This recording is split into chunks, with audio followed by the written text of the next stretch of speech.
Hi everyone! At ayan po, sa lahat ng hindi pa nakasubscribe sa aking YouTube channel, kindly hit the subscribe button sa ibaba and please do click the notification bell for you to be updated every time I upload my video, my vlogs, my unboxing, and all of the videos that I'm uploading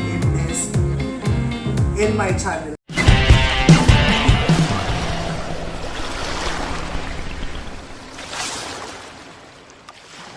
For today, tayo po ay gagawa ng isang unboxing na naman, okay?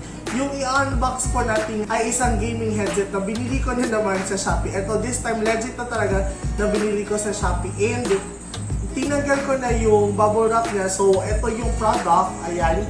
So, it's the FANTECH. The brand is FANTECH. It's HG-23 RGB Virtual 7.1 surround sound gaming headset. It's the Octane 7.1.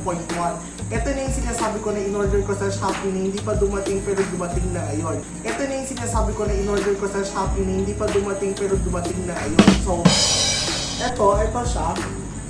Yung informations about sa kanya, it's designed for extended gaming comfort. So, accordingly, this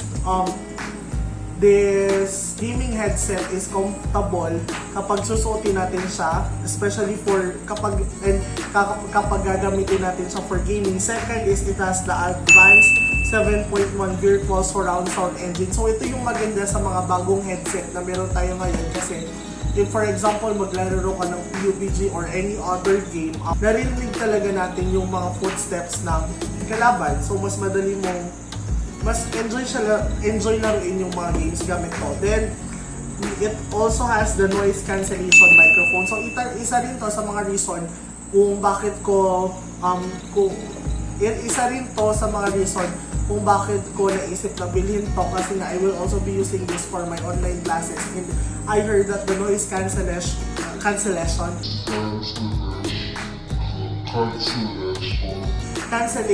of this gaming headset is really good. Ayan. So, yung box, ganito dumating sa akin yung box. Sad to say, naka-UP siya, pero yung na-receive ko to, it's covered with bubble wrap. Maganda sana na naka-bubble wrap. But, yun na, sad to say, naka-UP yung box. So, let's check the contents of, let's open the box. Ayan. Ayan guys, so tignan natin yung contents ng box. Okay. So we have the gaming headset here. It's in plastic ba tawag? Ito parang plastic ata. And yun na, walang ibang naman yung box. Ay, meron pa pala. It's the manual. Octane 7.1 HG-23. Yes, it's the manual. So what's included in the box? It's the headset and the user manual. So itatabi ko na to kasi hindi naman to. Siguro basahin ko na lang to mamaya. And ito yung box. So here is our gaming headset. Ayan, wow! It's big. Okay. Malaki siya guys. Ayan. And yung strap niya is mahaba.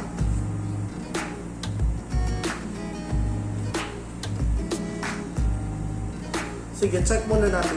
Naka-USB connector siya. Ito yung maganda sa mga bagong headsets ngayon kasi naka-USB connector na siya ay hindi siya mahirap i-connect sa laptop. Kasi yung mga bagong laptop ngayon, wala na silang yung audio connector. So maganda, it's good na naka-USB siya. But sad to say, hindi braided yung cord niya. Maganda kasi kapag braided siya kasi hindi pumupulupot kapag gagamitin mo na siya. Pero okay lang naman, it's covered in plastic yun na. Yung parang glitters guys. It's mahaba. Then here, we have the clicker. Ito yung clicker guys. Once, yung nasa taas is yung sound. Ito yung ito yung volume up and volume down. Sa baba, we have for the lights. It's on and off the lights. So let's check the headphones. Both sides, nakikita natin yung logo ng FANTECH. And ito yung noise cancellation microphone. Yung maganda dito is, it's omnidirectional. What do we mean by omnidirectional? Ito na yung nakukuha niya yung sound sa harap, sa likod, from any other direction. Then, maganda, it's finished in matte. Matte yung kulay niya, it's matte black. Then somewhere over here, May silver siya. Ito, parang plastic. Plastic na may metal sa loob. Tapos maganda kasi naka-garter yung band niya. So, comfortable siyang suotin. Ayan. It's very comfortable to use and hindi siya mahirap gamitin.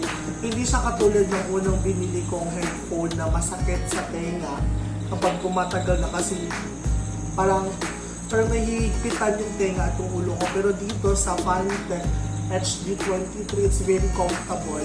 Ang ganda ng cushion niya, sakop na sakop ng cushion yung ears ko. And try natin i-check yung ilaw niya, guys. Ayan. So, yan. Ayan, diba?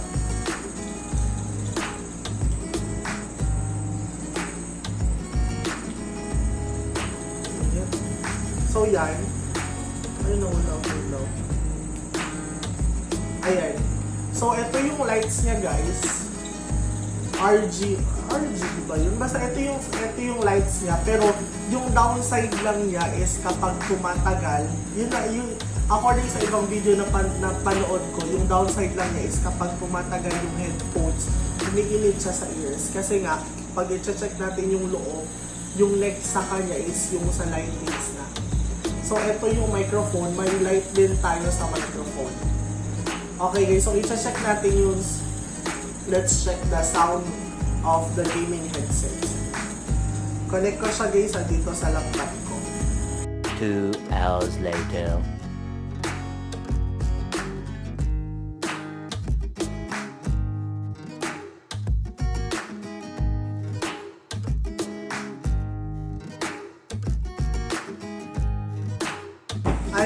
I-connect ko siya sa laptop ko ha.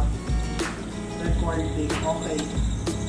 Ayan, so connected na sa laptop ko yung microphone. As of the yung microphone, as of the moment hindi ko siya naririnig. Pero siguro mamaya ma-check ko kung maganda nga ba talaga yung sounds niya. Then, ayan na. The microphone comes with parang may software siya for the FANTECH HG-23. So, para ma-download natin yung software, just go to www.ecomp. It's teecomp.com. It's ecomp.com/page/download. Then, scroll lang tayo sa baba. Ayan, hanapin natin yung Octane nandito yung software niya. It's Octane 7.1. It's HG-23. So, you just press this one para ma-download na yung software. Ayan.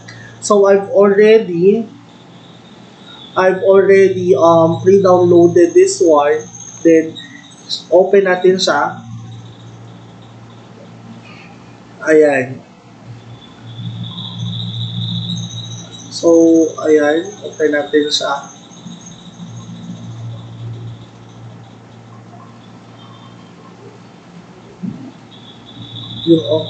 Ayan na pala. So, sa first part, nandito yung EQ or yung equalizer. Actually, hindi ko talaga alam ano yung use ng equalizer. Basta meron siyang 1, 2, 3, 4. Parang may 4 options tayo para sa equalizer. Then, next is the effect. Ayan. For the effects, we have none. We have theater. We have bathroom. We also have the living room. And we have the corridor. Ayan. So, mamaya, i-check ko kung siguro, ito yung nag-a-adjust yung sound. Parang, yung sound dyan na, parang na-a-adjust yung sound if i-choose natin yung theater na effect, yung bathroom, living room, and the corridor. Next is the mic. Okay. So, ito yung microphone. Ayan, yan yung microphone. Ayan, nilapitan ko siya. Then, pwede natin siyang i-mute, pwede natin siyang i-unmute. The next is the Virtual 7.1. Ito ata yung sa surround sound. Ayan. So, mamaya, I will be doing another video regarding this software. And, ayan, umiikot siya. Okay. So, Virtual 7.1. Ayan, again, we have the mic, we have the effects, corridor, living room, bathroom, theater, none, and equalizer. Okay. Okay, so mamaya i-check ko yung sounds niya.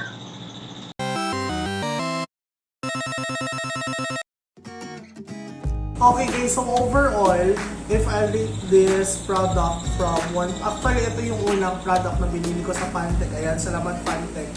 And salamat Shopee. Actually, ito yung unang product na binili ko sa FANTECH. And I am very happy with the product. Ang ganda niya.